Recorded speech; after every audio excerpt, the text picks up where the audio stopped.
Welcome back to Plague Scythe Studios, everyone, and welcome to a series that I'm sure many of you have seen coming for the past couple of weeks. Today marks the beginning of Fractal Audio AX8 tone matches, and today's subject of choice is Ola Englund and his Randall Satan signature amplifier.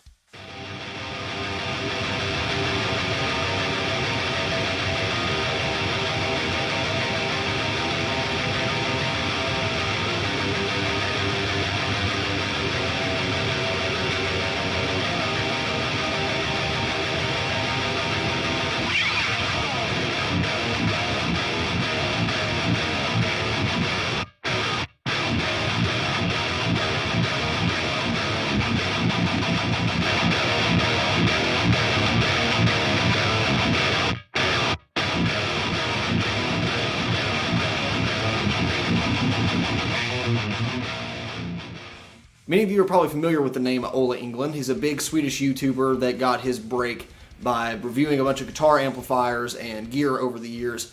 And as a result, he's actually been able to make a pretty big dent in the metal community. He's joined in the past 6 Feet Under, toured with them for a while.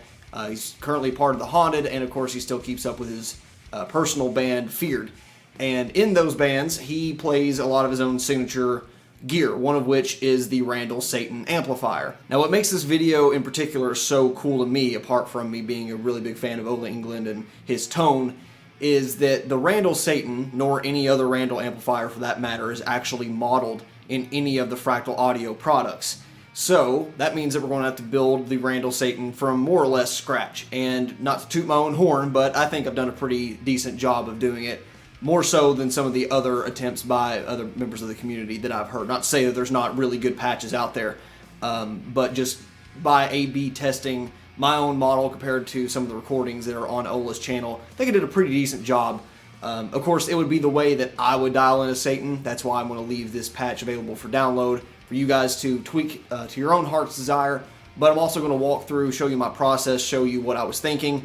And at the end of the day, we'll have a really functional Randall Satan patch with a setup that is very similar to what Ola actually uses in his live and recording rig. So, without further ado, let us jump into the AX8 software. But, one more thing, Les Paul, as always, standard higher output passive pickups. Ola uses passives pretty much exclusively. If I had an Evertune bridge guitar, I'd be using that. Other than that, just use some thick strings for this drop B flat tuning. He tunes in anything from D to C to drop A on 7-string guitars, so all over the place. Doesn't matter. We're just trying to get this thing to sound like a Randall Satan and sound like Ola, Swedish Jesus. Let's go.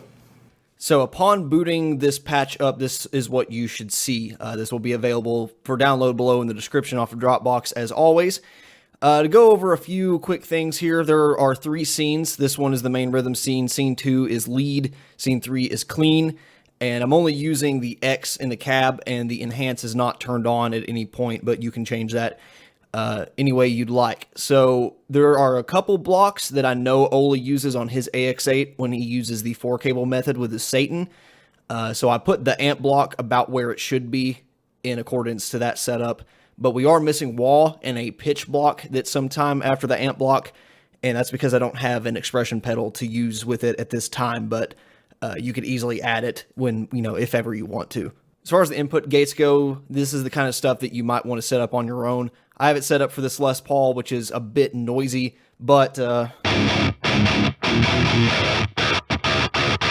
it's still a decently organic release, and obviously you can't hear any background hum, so that's what I wanted for my setup, and tweak to the way it'll fit your guitar and the release that you're looking for.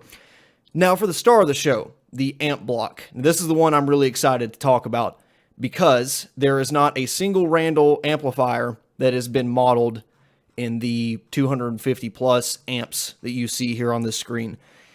That's up for debate as to why. I'm assuming because a lot of Randall amps are derivatives of other amplifiers that exist, like the Diablo series is a 5150 sounding amplifier. The Randall Satan that takes place in its little ecosystem is actually a part of a lot of amps that are modeled after Mike Fortin amps. So the Thrasher, which is another amp I really like, is actually a Fortin ATOS, more or less. They're just all produced with Chinese components, which is why they're like a third the cost of what the custom-made Fortin amplifiers would be. And that was during the time he was working with Satan, or working with Satan. They probably were working with Satan. I don't know how they got such a freaking amazing sound otherwise. But that was the time he was working with Randall, and hence why the Randall Satan is Ola's signature amp and not the Fortin Satan. So I'm guessing that's the reason, and a lot of their stuff is solid state, but it is a shame because they do have a lot of really nice amplifiers. To get around that, I set out about finding basically the highest gain, tightest amp that existed in the AX8. Now, I started with the Angle Severe models. These are Engel Savages. And if you watch Ola's older videos, this was like his main amp for the longest time. And it makes sense because it is a very, very good freaking amplifier. I love Engel Savages. But there was some tweaks that he wanted that eventually carried over into the Satan that ended up being more of a plexi style amp with just immense gain stages. So instead, I chose the FAS Brutals. And as you can probably tell from the name, this isn't a real amplifier. Number one, it's Fractal Audio Systems designed, and it's Brutals. So, you know, memes, lol. But the interesting thing about this is that this was an accident. It's actually a combination between an Engel Savage and I think the Soldano 100 lead, I believe is kind of what the preamps are mashed up. And the power amp section, I'm fairly certain, is also the Soldano, which is basically a rectifier on crack. And when you combine those two, it's one of the best high gain amplifiers in this box, in my opinion.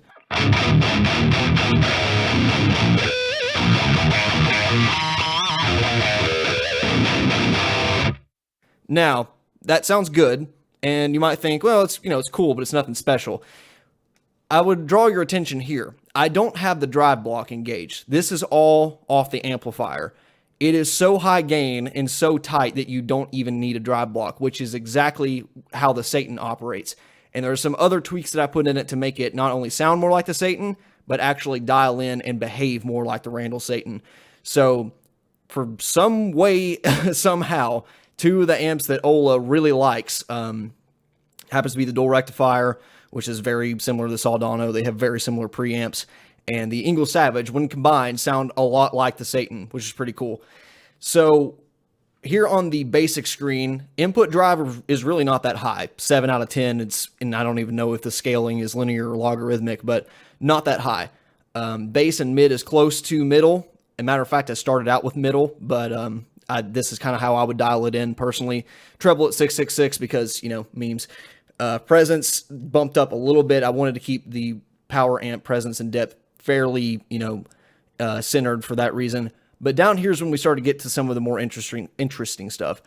So input trim is basically a little bit of a clean boost, and this does happen on the Satan. There's a flip switch. I don't think it's the kill mode. I think it's another switch. Could be the kill mode though.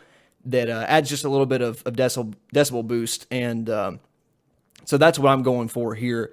And although this probably isn't as high as it would be because this is decibels, so 3 would be double, it does attain that clean boost that you would normally use a drive pedal for. So that, already gets you out of the TS overdrive pedal range already. But the next step is what's really cool to me, and this is the low cut. So another thing a lot of people use overdrive pedals for, including myself, is to get rid of some of the bottom end of the guitar. And that's why you would crank the tone as high as possible. Now this is actually just doing a cut at 200 hertz. And you can play with this number depending on how many strings you're using. If it's an 8 string, I would back it down a little bit. Or maybe even bump it up higher depending on if I'm going for a really nasally, modern djenty sound. So that is a really modern feature that a lot of amps are doing now, is cutting out the low end and then putting it back in bass. And that tightens up a high gain amp so much. In fact, here it is without it. And with it. Completely out of tune right now. But it's not a terribly huge difference on this model because it is so tight already. But if you do that same thing to like a dual rectifier or something else that's extremely bassy and flubby, you can tell. And you don't even need a boost pedal most of the time because of it. That's actually the entire design choice behind the Fort and Grind pedal, which just basically removes the low end of the guitar. And that is present in the girth and grind knob. So because there's no dual girth grind simulation in this amplifier, that's basically what it's doing. So I've got the input drive being the master gain, the cut being the girth set low, and then the input trim being the grind set higher. Even though it's not a perfect representation of that, it does achieve basically the same sound to my ears. I've left the EQ completely at 0, and I started to play with it, and I have a patch that is what I would try to match it more to my ears of what a Satan sounds like, but I'm going to leave this one alone and let you guys handle it for your individual sounds, because this is one of those things that I feel like is an advantage to amp modelers, that you can play with this. And I have heard some people try to do static EQs of dual rectifiers on AX8 and call it a Satan, and it's not the same thing to me. So that's why I'm not going to touch the EQ. Let you guys play with it if you would like. The preamp, this is by default using the Engl Savage, so I can prove it to you. So default, and then we'll go back to the Severe. Completely the same thing. But if you would like, you can switch to the Severe 2 for an even more scooped mid-sweep sound. I'm going to keep it at that. And I played around using actually the Plexi, because there are some recordings Ola's done that sound more akin to that. And given that the Satan is basically a hot rodded Marshall circuit, which is what a lot of Mike Fortin stuff is, it fits fairly decently, but I'm going to keep it at that. And if you're looking for a different throaty type of sound, I feel like you can achieve that sweep knob functionality that's on the Satan by using different tone stacks in the preamp. So all up to you, but I think the default one is pretty damn good, but I would try it out if you're looking for a bit of a different flavor and you're trying to dial in a different cabinet. Now the power amp, I think this thing was using 6L6s by default, but it could have been using 6550s. I don't think it was using KT88s. I want to say 6550s because that's what the Savage ships with. Now, the interesting thing about the Satan is it uses 2 6L6s and 2 KT88s. I really like KT88s, but considering that Ola is such a rectifier fan and it sounds more of that hardness that I like in 6L6s, I decided to use this. If you are an AX8 user, you can use 2 amp blocks, as you probably know. And if I was going for absolute accuracy for a Randall Satan patch, I would run them 2 in parallel, use one with 6L6s, use one with KT88s, and balance the volume as you wish. But this is pretty much identical. So, 80 for 20. But definitely use one of those 2, because that's what is in the Satan. Everything else, I just tweaked a little bit, like supply sag, all this other stuff is more or less default. Turn up the speaker drive a little bit because that's what I always do. But for the most part, with just a little bit of tweaking of this, you can make this sound like a Fortin amplifier, which is pretty cool. I think I went over the bright switch, or I skipped over the bright switch, but just turn that on because it gives you some of the more clickiness on the bright end.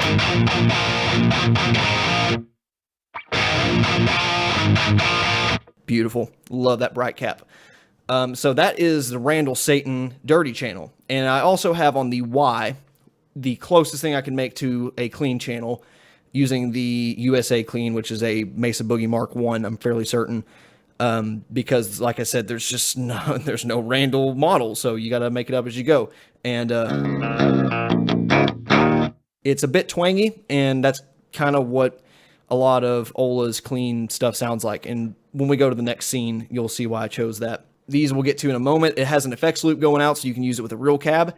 And then my cabinet choices are another thing that is not entirely accurate to what he uses, but I went more for sound than what the name is on the impulse response here. So, to my knowledge, Ola does not have an impulse response of his custom Jesus cabinet, which uses, I think, custom Demon speakers is the name of them. But it is a 2x12 cabinet, more or less. He also uses an SM58 microphone, not a 57, 58, because he likes the sonic signature of it, and I kind of agree it does sound better, and I kind of want one too. But just one of those things that I A/B tested, and this Recto with a 4047 worked out really nicely. Sounds really good to my ears. It's really crisp, really dark on the bottom end, not flubby in the least. And if we go to the next one, I've mixed a Recto with a 57 and a orange with a 160. And that kind of gives a different flavor.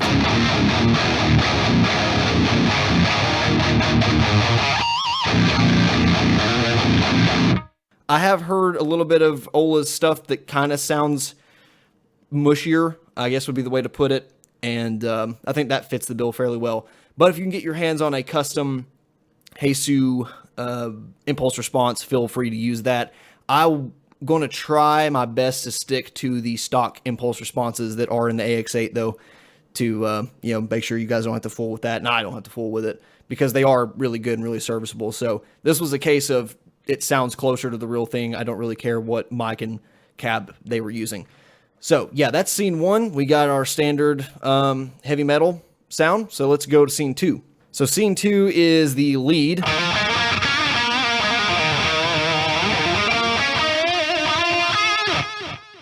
Just a little bit of a delay. I don't know what settings he's using, so I just put the thing that sounded fairly close to me.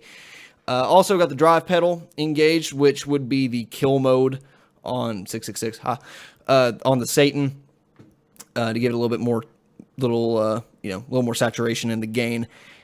And my guitar is twangy as all hell, because I don't have thick enough strings to be doing this in this tuning, to tell you the truth. And the way that the drive pedal is interacting with the amp before, it's not the same thing as the kill mode. So you can play with that. Matter of fact, you can probably turn down the tone.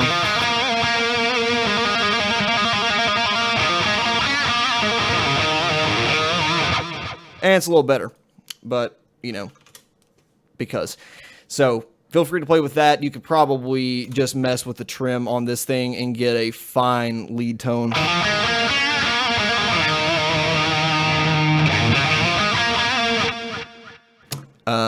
You could also play with the different scenes using a copy of that if you really want a perfect lead sound. I was going more for accuracy in the rhythm sound for, low tuning and extended range guitars.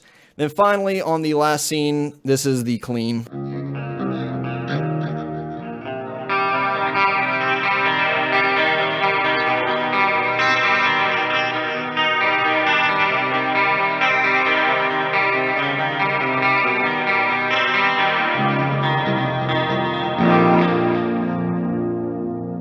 So, yeah, going for a bit of a similar sound to the earlier Feared albums. But overall, yeah, that is my take on the Randall Satan and Ola sound. So, I'm sure there'll be some of you out there that are a little bit more versed in some of the nuances of his lead tone and clean tone and all that things, and feel free to modify and, like I said, post back any feedback with that. But as far as the rhythm pure Satan goes,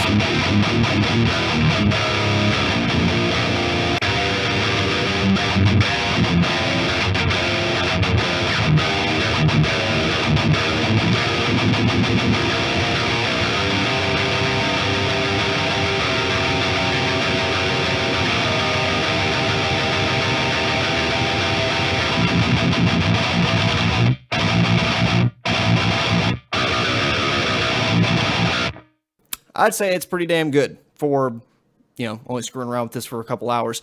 So, I really like this. My next go-to, as far as Randall amps, I'm going to try to get an even better Thrasher sound, because that's the one I'm really interested in. But other than that, that'll be the Satan and Swedish Jesus patch.